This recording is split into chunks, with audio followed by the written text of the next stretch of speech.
Bura Göygöl Milli Parkında nəhəng bir qayalıqdır. Əsasən qarmaqları şamın yayıldığı bir yerdir. Qayanın alt hissəsi bax belə bir geniş ərazidir. Nəhəng bir mağaradır. Burada diqqət çəkən məqam çox illər öncə deyə bilmərəm nə qədər. Bax belə daş hörgülər müşahidə olunur.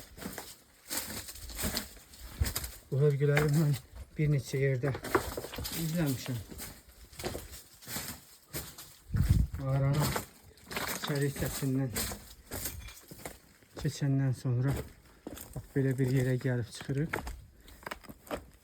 Həmin hörgüdən bir hissədə də var.